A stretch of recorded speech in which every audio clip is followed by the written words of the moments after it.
Broadcasting from Lerner and Rowe Studios, this is AZP365, your home for Arizona sports conversation. Here's your host, Jose Garcia.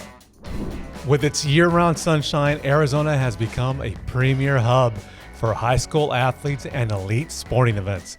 This week is proof of that. Welcome, high school sports fans, to another episode of the AZP365 podcast, and a warm welcome to all of the out-of-state teams and fans that traveled to the desert this week. Speaking of warm, please bear with us. We promise that this heat wave is not typical for this time of year. What is typical is the fantastic lineup that's scheduled.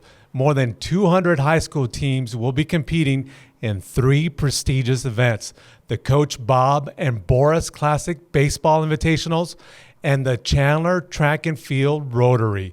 On today's show, we'll bring in longtime Rotary Director Dave Shapiro to give us the scoop on this year's 2-day meet. Plus, Dave also served for 16 years as Chandler High's athletic director. He has some significant insights to share for athletic directors about running a program. We'll also pick the brain of another former athletic director, Greg Vandermade, who at one point managed arguably the top prep program in Southern California, Mater Dei. When we return, throwers and runners are set to overrun Chandler High. We'll explain right after this brief timeout. This segment is brought to you by Banner Sports Medicine, the exclusive sports medicine partner dedicated to keeping Arizona athletes healthy, strong, and game ready. Organizing a high school meet with over 150 teams and 4,500 athletes is a logistical mountain. Luckily, the Chandler Rotary has some of the best people to climb and conquer it. Dave Shapiro hasn't quite retired just yet, partly because helping direct the meet is truly a labor of love. Dave, 86th annual Chandler Rotary started with, I think, with 10 to 12 teams. Now it's up to 150 teams or so. We're down this year, 151. Last year we were up to 160. It was just way too big, but it's gone from that 12. It's 12 still little boys teams. Still very impressive. Did you ever think it would get to this amount? No. When I first worked the track meet in 1982, Al Howe was the athletic director, and the whole budget for the meet was $210. I got paid $5. Walt Wilson, the starter, got 10, and we did it on a Friday afternoon. We ran prelims, finals, and we're done and out on the old dirt track at Chandler High School. And then the following year, I got hired at Chandler High, and I don't know why, but he gave me the keys to the track meet, and it's been growing ever since. So a lot of good people working at Chandler to make this thing happen. You supposedly retired a couple of years ago, but they brought you back. Tell us about why you continue to be involved with the Chandler Rotary. It's a very good question. It's one of my projects I'm very proud of. I don't like to not beat my own drum. I am proud of that one amongst some other things. I even went in this year and tried to be done too. It's like, look, I'm getting old, I'm getting crankier, and they said, you've always been cranky. Why is it now that you just realizing that? So now it was supposed to be, I'm just going to do all the computer stuff. Well, it hasn't been, so it's been more. Let's get to this year's meet. I know there's a lot of fans that you have out there. By the way, before we do get to the meet, we want to thank you for everything you've done. Oh, thanks. At the meet as well in Chandler, the Chandler District, and the AIA where you worked for 10 years. 2-day meet, 150 plus teams, a lot of great athletes from Arizona, California, and elsewhere. What can you tell us about this year's event? Not only is it going to be hot and temps, but oh my gosh, the competition is so deep this year and hot. And of course, I'm getting all the emails from coaches or parents. Why isn't my kid in the elite? He's run 940. Well, and usually that would be, but 940 just gets you into slower heat in the morning. So, we got Long Beach Poly coming, a traditional powerhouse, just like Chandler boys and girls are. We got a new team, Loyola. It's a boys' Catholic school. Mm-hmm. Valor Christian's coming down. So there's a lot of good competition coming in. Faith Lutheran out of Las Vegas is coming down, and just about every team in Arizona, 104 of the schools in Arizona out of 200 and 50 schools that have track will be there. So Speaking of Arizona, the kids, I mean, obviously year in and year out, we have tremendous clubs, your high schools. yes. Your thoughts on some of the kids that are going to be competing this weekend? Well, the girls' high hurdles should be really amazing. The girl out of North Canyon, she should have the state record, but it was wind dated. And then there's a girl from Long Beach Poly. I mean, that's going to be a hot race. Okay. The boys 400 will be amazingly fast. The boys 100, oh my gosh, with the kid out of Williamsville. Trey Smith, 10:52 last week. There's a kid from Poly who has run 10:52. I mean, you have to run 10:65 or faster just being that one heat. Wow. And, there's years no one ran that, period, throughout the season here in Arizona. Speaking of heat, unusual heat wave that we're getting here during the week, during the Chandler Rotary Week. Correct. I take it you're getting a lot of calls. What are the plans? Is it going to be a pause or a break in between? This is only the second time in 44 years of running this meet I've not worried about rain, because we've been rained out several times over that course of that time frame. So this year with the heat, it's hot, and I got kids from Colorado, a team that pulled out because it's 65 where they're at. So they've pulled out because they're worried about the heat. So we have met with our trainers. We're going to open up a classroom building nearby. It's going to be kind of a cool zone from 11:30 to 4:30 both days. The kids have to realize it's not Party City where they're going to bring music and lunches and stuff. It's like if you need relief, go in there. For the coaches, we have the cafeteria that will be open throughout the day. Our trainers, we brought in extra trainers who are certified through Dignity Health. So we have the dunk tanks ready to go. They're already going to be filled with ice water. We have the cooling towels. As much as I love seeing the stands filled, I'm more worried about maybe when the great-grandma comes who's in her 80s, has trouble walking up the steps. I'm kind of worried about that spectator with the heat. So safety is the utmost, obviously, importance here when it comes to definitely. the kids. I don't mess with that. I mean, I really don't. Being an administrator, being in high school sports for 40 plus years, an administrator for 25, 35 years, I'm very cognizant of what can go wrong. Like I met with our trainers the other day, let's plan for the worst and hope for the best. So I think we're in a good place. 31 years with the Chandler District, 16 as its athletic director at Chandler High. Yeah. I take it over the years you've picked up some valuable lessons, valuable tips. You mentioned some of them right now regarding the heat. Right. There's athletic directors out there who are just getting started. Advice for them as they launch their careers. One, you have to be worried, but you can't be over worried. What gets us into trouble as administrators nowadays is we have a lot of coaches now who don't teach, who aren't aware of the AIA rules. And it's very important that you're going to meet with your coaches and go over what those rules are, because that's what's going to get us or you, being in high school, into trouble. Yes. With the different rule violations. And I take it over the 40 years, you've seen some impressive performances at the Chandler Rotary. The last question I have for you, the top five performers? Five. Can you keep it to top five? What are your all-time greatest performances that you've seen? Well, in the Paris Olympics, we had 4 athletes that were in the participated at the Rotary Track Meet. 2 of them were gold medal winners, Valerie Allman from Colorado and Tara Davis from California. Probably not semi-related to Rotary, but semi. The year of COVID, we had to shut down. That summer, someone that was going to come to Rotary but couldn't because of it. It was her senior year. So I put on a little high school meet in Florence. It was only supposed to be a couple of hundred. And before long, they came from Hawaii, 500 and something. I had to say no more. And I saw this girl, Lexi Halliday, who was, I don't know how many All-American honors she won at BYU, but I saw her up at Nike campus this winter. She was so thankful for that opportunity. And I would say, pulling that to the Rotary Track Meet, we want every athlete to feel like, wow, this is a big meet. I don't see the books anymore, and I don't control the money. But my last year of doing that, we spent over $80,000 on that meet. Flowers to the winning girls, MVP awards. So very appreciative.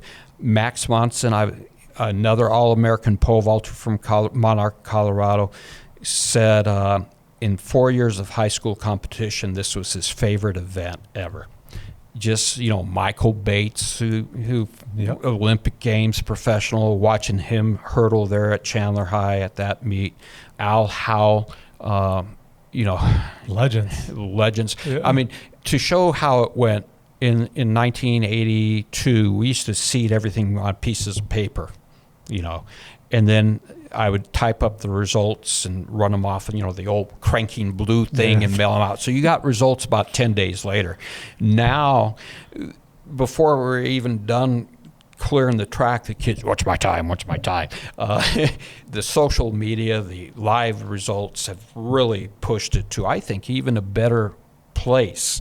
And now people see, wow, I've got to get to that meet and in Arizona, and that's what I'm getting a lot of. And all of it is because of your great efforts and your staff as well. We salute you for everything you're doing, and we hope you're getting more than just $5 nowadays. Thank you so much, Thanks, Dave, Jose. for joining us. It's I appreciate awesome. it. Thanks. I know you're very busy, so thank you for your time. A big thanks to Dave for stopping by his old stomping grounds. He's extremely busy this week, so we appreciate his time. Up next, we have another gentleman ready to offer some valuable insight for athletic directors as well.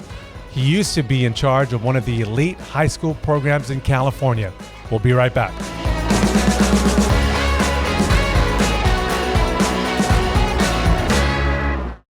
Healthcare can be complicated, but your coverage shouldn't be.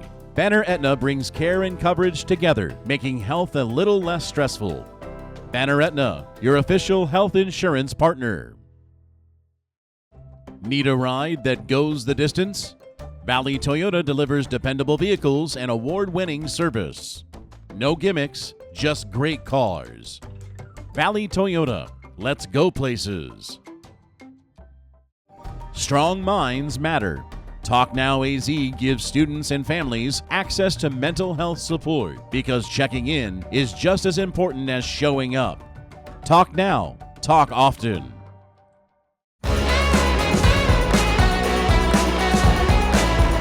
PlayOn is a company that is best known for managing the NFHS network and high school sports digital ticketing platform GoFan.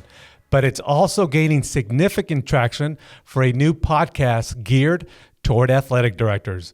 While immensely rewarding, the role of a high school athletic director is also very demanding.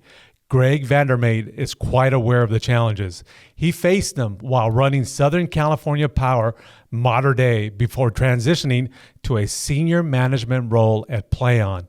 But Greg remains committed to his roots, consistently supporting the vital mission of athletic administrators. This segment is presented by the Fiesta Bowl, celebrating excellence on and off the field, while creating unforgettable moments for athletes and fans across Arizona. Greg, thank you so much for joining us. We know about GoFan, we know about the NFHS network, but there's another valuable tool for athletic directors that you produce, and that's your podcast. Tell us all about it. Yeah, thank you very much. First, I'd be remiss, Jose, for not thanking you all for having us join today. The AIA and AZ365, so fantastic to be able to support those endeavors that you all do. As mentioned, PlayOn is the parent company that has the NFHS network as well as GoFan, Max Preps as well, and Max Preps Advantage. We do produce a podcast on our end. AD360 is the name of it, and it's hosted by myself and my colleague Scott Rosenberg. Both of us are former athletic directors, and what we like to do is pick a litany of topics, have guests on, dive into the world of athletic directors, provide resources, insights, just different points of view of common everyday topics, and let's call them the proverbial fires that ADs are having to put out on a day-to-day basis. So it's been a lot of fun to be able to have that as an additional value add for our patrons, if you will. And we'll talk about those proverbial fires, of course. And I'm pretty sure there's going to be a lot of ADs who are going to be watching this podcast and definitely the advice that you can provide is going to be definitely valuable. Before we get to that, I did want to talk about your role with PlayOn. As a former AD, folks might be wondering, oh, so now he's with PlayOn. Tell us about your job there and what all that entails. Yeah, absolutely. Great question. So my job is a jack of all trades, if you will. And what I do is I service our state association partners. So we have 46 state association partners across the country as it relates to our varying product lines. And it is fantastic to be able to serve their needs, assist them with day-to-day functions, planning, as well as troubleshooting, forecasting, best practices, how to approach fans and engage them. So there's a multitude of different channels that we work through with our state association partners, but my main role is to serve as their day-to-day point of contact and assist them with any needs that they may have. And you were boots on the ground. You were an athletic director at one of the most high-profile athletic programs in the country at Modern Day. As the AD of MD, what were some of those valuable lessons that maybe you learned and picked up during your time there? I think there's a ton of value of being a former athletic director and understanding those proverbial fires that we talk about, like the things that pop up on a day-to-day basis. But there's so much that goes on from an athletic director perspective that is never seen. What people see are the events, they see the coaches, they see the contests, the student athletes. They don't see the behind the scenes and all the work that goes into making these events happen. Many of the lessons that I learned, number one was just organizational skills, time management, conflict management, being able to navigate a multitude of different personality types, whether those be coaches, student athletes, parents, administrators, etc. But it was a very valuable time in my career, which helps me in my current career and being able to relate to those that are utilizing our products, as well as just relating to their struggles and what they need assistance with.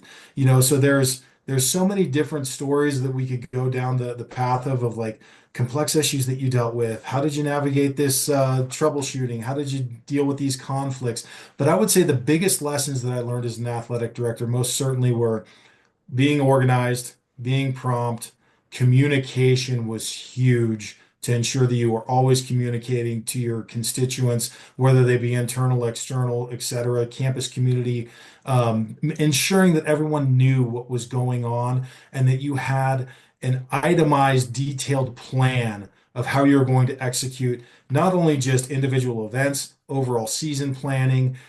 There's so many elements within the athletic director's job title that you have to navigate, and a lot of it's learned on the fly. You have to be able to evaluate coaches, you have to be able to budget, you have to be able to schedule venues, officiating, transportation, and the list goes on and on. And the listeners that are tuning in, they all know the items that I'm talking about, and it really was an extremely valuable time to learn how to do so many different things in a finite period of time and juggling them all at the same time. It is a year-round job, of course. It's not one season, but it's year-round, even during the summer break, even during spring break. I know AEDs are very, very busy, particularly at the high school level. You mentioned budgeting. I think that's when it comes to whether you're a private school, public school, or a charter school, that's a very big priority. You handled, like I mentioned, Modern Day. What are some of the tips maybe that you picked up along the way, I should say? I think that's a great question. Like in terms of budgeting, things that come top of mind to me is first, be proactive. Don't be reactive. Plan in advance. Make sure that you're having communications with your various programs. What are their budgeting needs? Don't necessarily just rinse and repeat year over year. Like this was our budget last year. This is what we're going to do this year. Take the time to investigate and look into the budgets to see, is there wiggle room? Are we having just gross expenditures that we could probably eliminate? Did we order too many socks last year? Can we cut those order sizes down? Some of those things that seem so simple, but they add up, especially in aggregate when you're looking at it from a department perspective. Additionally, what I look to do was always prioritize the student athlete and their experience, and make sure you're molding your budgets to ensure that they have a fantastic experience. Data was a big one, always using data to determine what are our budgetary needs, what are our constraints, and factoring those in as you're beginning to make those decisions. Not making decisions in a silo, having conversations with your program directors and ensuring that needs are being met. And then also thinking about flexibility. You have to build some flexibility in there because there's going to be unforeseen costs, and making sure that your priorities are the leading piece when you're developing that budget, and not just being short-sighted of like, this is the budget for this year. Let's build a budget to where we can actually do other things for our programs in the long term, almost like building in somewhat of a savings account, if you will, as you're going through that budgetary process. But I think a short-winded answer of that would be prioritize, communicate, collaborate. Those are big pieces that made it to where we were successful with our budgeting, because every single year, that's never the fun conversation. It's never fun to go into budgeting. I don't think anyone sits there and goes, all right, it's budget season. Let's see what we can do this year. But it is very, very imperative that you're being on top of it to ensure that you're not having some surprise issues that come up and just blindside you. One of those things I think that you're referring to as well when it comes to budgeting is branding and how you go about it. Now, I know social media plays an important role, but there's other tools, other things that you guys probably use to help promote your athletic programs. Tell us about what some of those tools are, what you can use, and what, athletic directors here in Arizona can use as well to help promote their programs. I think that a big way that you can go about it is, first, I look at it as like, how do you build your brand, right? And you want to make sure that you're able to tell your story. You want it to be a consistent story. You want to make sure that you have a brand book, if you will. So all your programs are utilizing the same images, color variations, logos, etc. But I think in terms of tools, there are multiple tools out there. One, first and foremost, your website is your front door. Leverage your website to be able to get information out to your fans, to be able to get highlights, to be able to celebrate those wins. Social media is an additional big platform where there's tools out there, like with us within PlayOn. We have the Fan Zone application where you can build matchup graphics, you can get highlights, you can get moments, you can capture those, and you can share them to your social media to really branch out and tell your story about your programs, about your athletic department, and being proactive in that sense. Branding doesn't just build itself. And also, you don't want to just focus on wins and losses. You want to focus on the greater good that your individual programs as well as the overall athletic department provide for the student athletes. And leveraging those tools is a big way of doing it, and being visible. I think that on top of just the social media and websites and the newsletters, all the communication that you have going out to your campus communities and fan bases, be visible. There are tools where you can stream, and you can have it to where it's not just in your geographic zone. You can make your program visibly accessible on a multitude of platforms like the NFHS network. You can utilize Max Preps to get information out about your teams as well. And it makes it where it's more nationally visible. And I think that those are elements that you can truly leverage as an athletic director that aren't super time intensive, but you do have to be deliberate about it. And the one piece is being consistent. When you're consistent about it, it begins to snowball, and you have that consistent approach where people know, oh, this is where I can get some more information. It really helps build that brand. Another tool, Greg, AI. The future's here already. I know on the media side, we use it. I'm pretty sure administrators use it as well. Tell us about that briefly, and how can administrators use that tool to help their programs? I think AI is definitely something that everybody needs to embrace because it's not something that's going away. I kind of liken it to, I'm of the age where the internet began booming, when I was a younger man. And people are like, I'm not going to get into the digital age. Well, look at us now. Like, everything is done via the internet for a multitude of things, right? AI is going to be going down that same journey at a much faster rate. Embrace it. It's a huge time saver, and it can become a force multiplier for you. I think of it in terms of like communication. You can leverage it for communication tools, drafting emails, being able to put together game recaps, parent updates.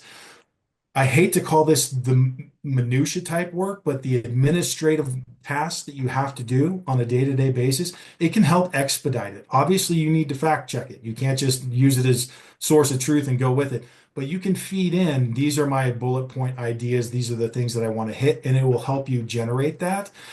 Content, especially for social media, that's a big one. Again, going back to providing some information to it and what you would like to be able to draft for social media posts or website posts. It can help you create that content that may have taken you hours to figure out on your own. It's an idea bouncing board that you can utilize and leverage. And then also when you're looking at it from a budgeting standpoint, we were talking about before, you can leverage it to analyze data, get some insights, figure out what your ticketing revenue was this year versus year over year, rather than going back in and manually doing a ton of Excel spreadsheet work.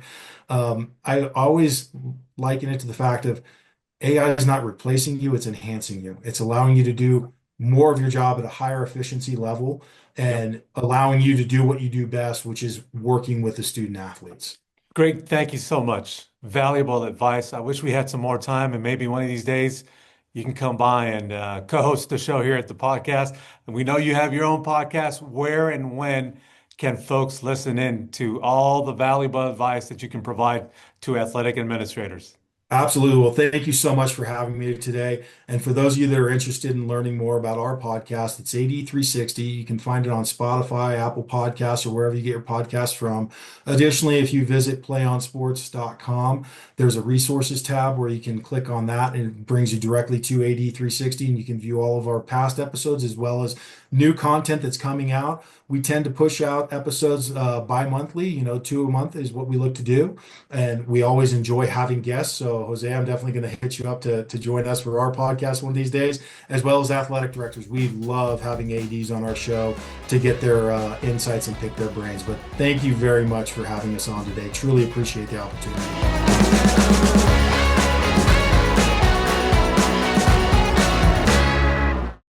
Quick timeout. Because injuries don't follow a game clock, Banner Urgent Care delivers fast, convenient care so you can get back in the action. Banner Urgent Care. Urgent care when you need it most. Your money shouldn't ride the bench. America First Credit Union helps you save, spend, and plan smarter so your finances stay in the game. America First Credit Union. People helping people. Pre-game meals shouldn't slow your team down.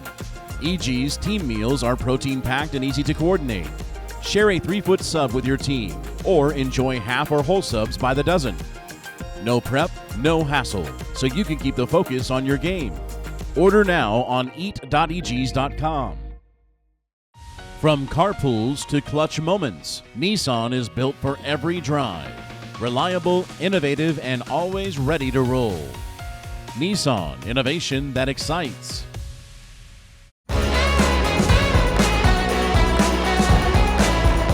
Thank you to Greg for joining us and for what he and his partner Scott do to help support high school administrators. Before we wrap up, we wanted to spotlight some impressive early season performances from our spring sports athletes and wish one of our teams good luck as it prepares to participate in a primetime national basketball event. We'll be right back. This segment is brought to you by Raising Cane's, home of the craveable chicken fingers, signature cane sauce, and fueling fans and athletes alike. As the spring season hits its stride, several athletes have already delivered standout performances. Welcome back to our final segment of the show. Softball player Tanner Banks of Mojave Accelerated is 18 RBIs and 11 homers away from becoming the state's all-time career leader in both categories. Last year, the Boise State commit had a record year with 23 home runs and 97 RBIs for her state runner-up team. La Jolla's Anaya Romero also has picked up where she left off last year when she hit a 5.8 record 25 home runs. The Utah State commit was hitting .864, which ranked 4th nationally. Illnesses may have slowed down Xavier prep, but Sydney Root took full advantage. The sophomore has tossed 3 no-hitters so far and is among the nation's leaders in that category for 2-time defending 6A champ Xavier. Brooke Zuluaga is having a stellar spring for Seton Catholic. The reigning javelin state champ recently matched her own school record with a throw of 139 feet, 10 inches. But there's more. The Miami of Ohio signee also opened her softball campaign with a 5-0 record, having not allowed more than one earned run in any appearance. And we wish Open champ Sunny Slope all the best today as it plays its first game in the Throne National Championship Tournament in New Jersey. Its first game is at 9:40 p.m. on the NBA app. That's it for us. A big thank you goes out to our director, Kevin Connors, for everything he does behind the camera. Make sure you stay hydrated, folks. We'll see you next week.